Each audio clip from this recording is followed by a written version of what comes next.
encerrando esta primeira parte do tempo comum. Retomaremos o tempo comum logo depois de Pentecostes, onde encerramos então o tempo da Páscoa. Virá agora a Quaresma, a preparação para a Páscoa de nosso Senhor Jesus Cristo, e logo depois os 50 dias em que celebramos a alegria do ressuscitado. E não de modo inesperado, mas exatamente na dinâmica da ação do Espírito que conduz a vida da Igreja, para iniciar essa Quaresma, nós recebemos da Palavra de Deus hoje o convite à santidade. Talvez possa ser algo importante para o seu tempo quaresmal. Quem sabe pode estar aí um propósito que você pode assumir para o tempo da Quaresma. Eu quero viver um pouco mais a santidade. Eu desejo ser um pouco mais santo. E quero, quem sabe, nos exercícios quaresmais, assumir um pouco deste compromisso, assumir um pouco deste propósito. A tentativa de edificar um pouco mais da minha vida o ser santo. Só que para isso, meu irmão e irmã, você precisa romper uma primeira barreira de imaginar que a santidade é apenas para alguns, de que a santidade está restrita apenas a um ou outro. Não é o que nos diz a palavra de Deus: sede santos, porque eu, o vosso Pai, sou santo. Não para alguns. A palavra de Deus não nos diz: alguns de vós sejam santos. É um imperativo, sede. E não põe uma exceção, não coloca apenas alguns. E talvez para isso a gente precise pensar numa coisa importante. Mas o que significa de fato ser santo? O que é realmente esta santidade? E quando nós olhamos a palavra de Deus, minha gente, é muito interessante porque nós temos exatamente um caminho crescente. Para o livro do Levítico e boa parte do Antigo Testamento, a santidade era cumprir dois princípios. Principalmente no contexto do livro do Levítico. Era viver de um modo perfeito o culto e alguns cuidados, principalmente de um cunho mais sanitário. Parece estranho isso, mas é exatamente isso. Como é que se construía um santo? Qual era a ideia de santidade presente no livro do Levítico? Cumprir as determinações rituais do culto. E aí no livro, se você já leu o livro do Levítico, você percebe que tem um monte de regra. Pode isso, não pode aquilo, faz assim, faz daquele jeito, faz assado, é desse jeito, não sei o quê. Uma porção de normas e regras. Portanto, ser santo na compreensão do Antigo Testamento é exatamente cumprir uma porção de normas. Parece que isso tem voltado um pouco na vida da igreja. Mas parece que hoje tem estado muito presente este princípio de santidade. Você precisa cumprir rigidamente algumas coisas. Se você não fizer assim, você não é santo. Normas que vêm de fora e que definem a sua prática. Padre, isso está errado?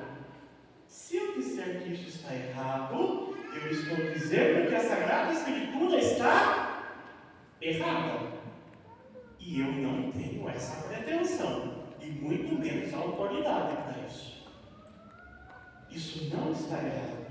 Mas se você se recorda bem do Evangelho de domingo passado, Jesus começava exatamente dizendo: não penseis que vim abolir a lei e os profetas. Os livros da lei são 5: Gênesis, Êxodo, Levítico, Números e Deuteronômio, a Torá. E a leitura, esse mandato de santidade, está nos livros da lei. O que é que Jesus diz? Não penseis que vim abolir a lei e os profetas. Você ouviu isso semana passada. Eu não vim para abolir a lei e os profetas, mas vim para dar-lhes pleno cumprimento. Então, minha gente, nós temos um passo a mais na compreensão desta santidade. Nós temos um passo a mais que Jesus oferece. E aí, se nós olhamos a leitura do Evangelho de semana passada, de domingo passado e desse domingo, nós temos exatamente uma continuidade. São os 6 novos conceitos que Jesus apresenta. 4 na semana passada e 2 essa semana. Ele vem então, Jesus é esta evolução.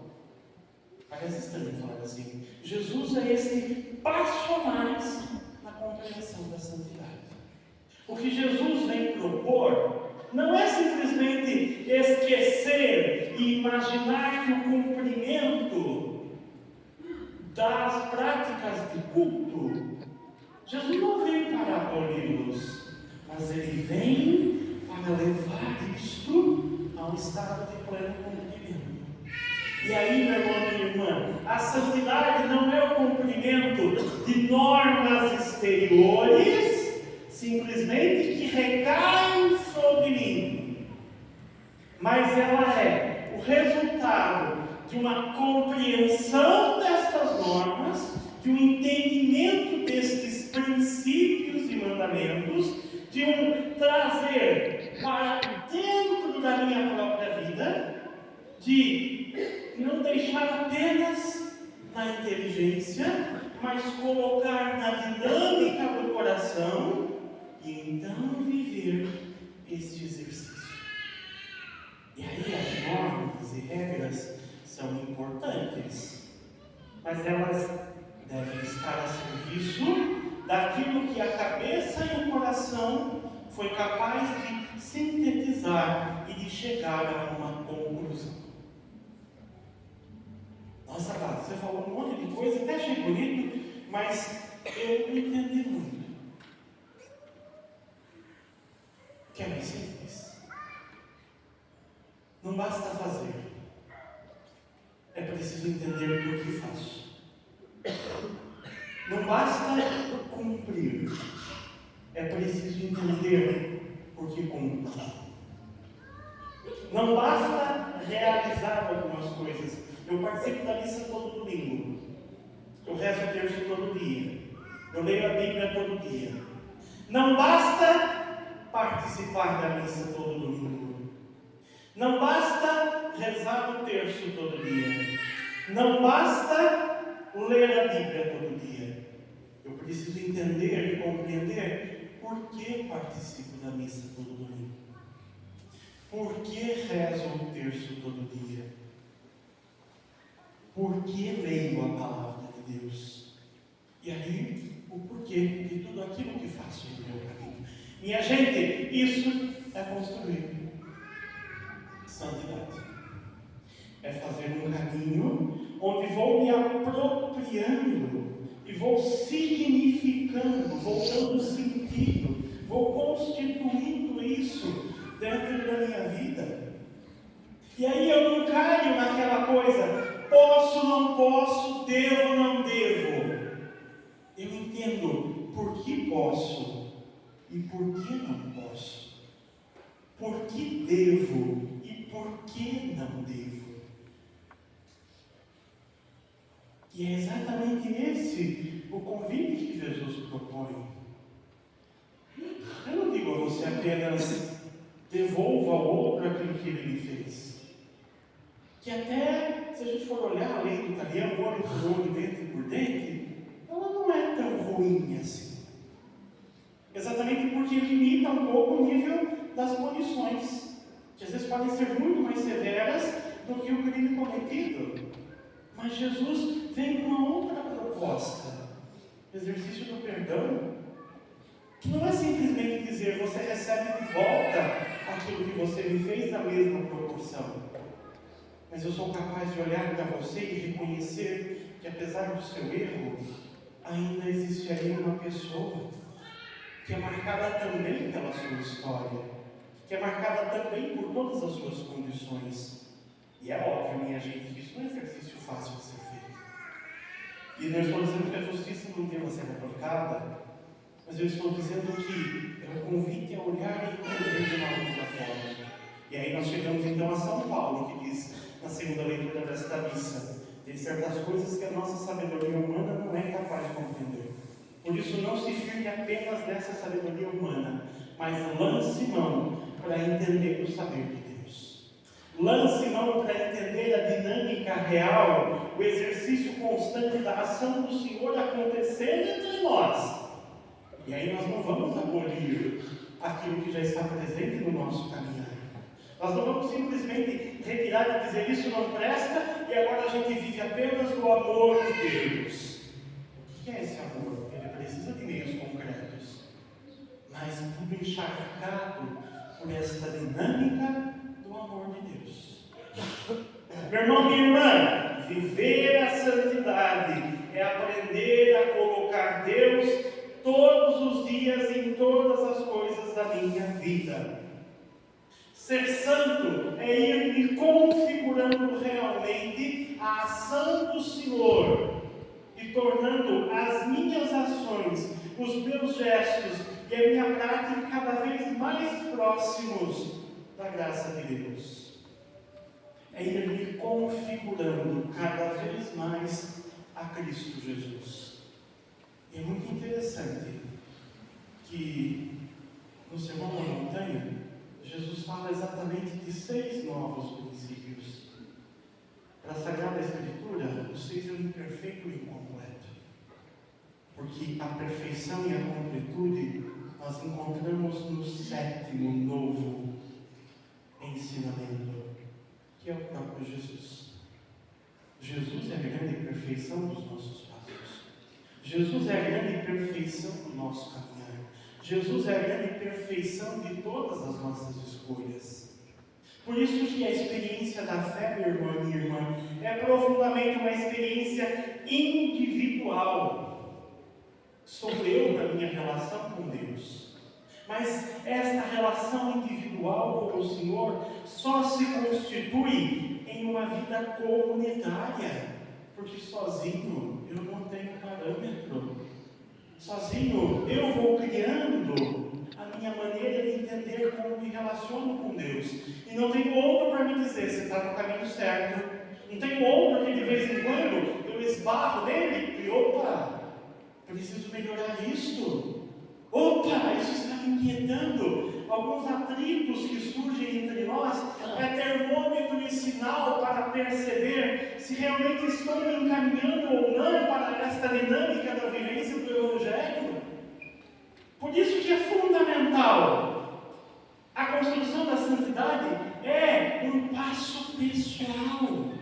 Sou eu, e eu preciso decidir. Não posso simplesmente transferir para a comunidade. Nós somos uma comunidade santa. E você, criatura? Sou eu. Mas este eu não dá conta sozinho. Este eu precisa, depende, não dá conta de ser se não for junto com uma comunidade. E como é que se chama essa comunidade? Marido, mulher, filhos, sogra, genro, nora, família, trabalho, igreja, vizinhança, todas as minhas relações. Gente, participar da missa, rezar o terço, ler a Bíblia é fundamental, mas é fácil de fazer e olha que já dá trabalho. Agora, botar isso na prática com o outro? Ah, meu amigo, aí a coisa pega. E aí é que se prova de fato o santo. Aí é que se prova de fato o santo. Fazer ou não algumas questões pessoais e individuais, por mais exigente que seja, ainda é muito fácil. Mas agora, colocar isso tudo na relação com o outro e aprender a amar ao modo do Evangelho, aí o santo de fato é provado no seu caminho.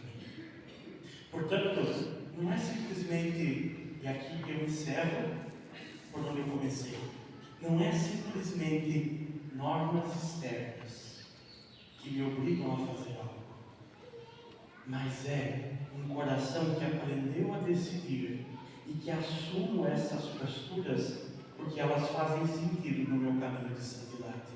E aqui, minha gente, não é o cumprimento de 200 normas ou de uma só. Nunca foi, a experiência com Deus nunca foi quantidade. Não é porque faço isso, que de fato estou vivendo a santidade de Deus. Talvez você consiga dar conta de uma coisinha. E aí alguns podem até, mas isso aí é ser mole na vida. Não, isso é respeitar o processo de cada um na sua relação com Deus. Entender que aqui está o meu desafio, e é exatamente aqui que eu vou cuidar. É exatamente disso que eu vou empenhar toda a minha caminhada de fé. Porque é esse o ponto que eu percebo que a graça de Deus manifesta na minha vida. Não defina a regra para os outros. Ajude o irmão a perceber o caminho dele. Por isso, indique sempre a Jesus Cristo e não como eu faço. Eu sei o caminho correto. Eu também sei. Jesus. Não aquilo que eu faço. As práticas do Padre Schroeder são mal porcamente suficientes para a vida dele. Só. Amém. As práticas de cada um de nós, meu irmão e minha irmã, são suficientes ao nosso caminho. Por isso você precisa descobrir qual é a sua e indicar aos irmãos que ele faça as suas escolhas. Padre, mas aí a gente deixa a coisa muito mais solta, né? Claro, ser cristão é ser livre, viver a dinâmica do Evangelho é uma escolha, uma decisão pessoal, liberdade absoluta e toda a responsabilidade que isso significa. Ninguém suporta viver sob inúmeras regras, a não ser que aprenda a amar. Ninguém dá conta de viver privações constantes de tudo, a não ser que entenda o sentido do porquê faz ou não faz alguma coisa. E então não se torna privação, se torna doação. E então não se torna peso e responsabilidade, mas se torna exercício de amar. Por que você decidiu não estar com todas as mulheres e com essa que está aí ao seu lado? Por que você não se relaciona com todos ou com alguns homens e apenas com esses que estão aí ao seu lado? Apenas com esse que você escolheu para a sua vida? Porque tem um sentido. Tem um porquê. Então, não é simplesmente não posso, mas escolhi isso e quero isso. E faço por isso. Não é porque alguém não disse que não podia, é porque eu entendi que esse é o melhor modo. E então passo a viver desse jeito. Pronto! Entendi o sentido. Entendi o porquê. Por que vocês não comem carne durante o tempo da quaresma em alguns dias, ou a quaresma inteira, ou enfim? Porque alguém falou que não podia? Experiência pobre. Tem seu valor, mas ela pode ser muito mais profunda quando eu entendo o significado disso. Ela pode me alimentar e nutrir muito mais a minha fé quando eu entendo o sentido disso. O caminho de fé é um caminho constante de aprendizado, gente. E constantemente nós vamos dando novos sentidos, nós vamos agregando novas compreensões ao nosso caminho de fé. Talvez as suas práticas começaram de um jeito muito simples. E talvez hoje sejam práticas muito parecidas, mas são totalmente outras, porque se tornaram muito mais profundas.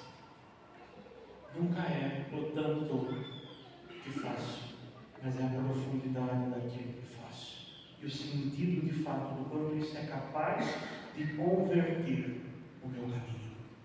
Porque senão a gente enche a sua vida de um monte de coisas que você faz tudo correndo e mal feito, como uma obrigação danada, e no final do dia se sente culpado porque não conseguiu fazer nada daquilo. Se sente profundamente punido porque não conseguiu realizar nada daquilo. Adiantou alguma coisa? Nada. Nada. Não te colocou junto de Deus. Não te aproximou de Deus. Você foi santo? Não. Você foi cumpridor de regras. Pode dar um passo a mais. Continuar cumprindo as regras se elas forem importantes para você. Mas perceber por que você está fazendo isso. Pronto. Chegou mais perto. Se tornou mais humano. E ao se tornar mais humano, tem mais espaço para o divino acontecer. Que Deus ajude a gente a sermos santos. Que o tempo da quaresma que se aproxima seja de fato um convite ao nosso coração para vivermos a experiência da santidade. Sede santos, porque eu, o vosso Pai, sou santo. Louvado seja nosso Senhor Jesus Cristo.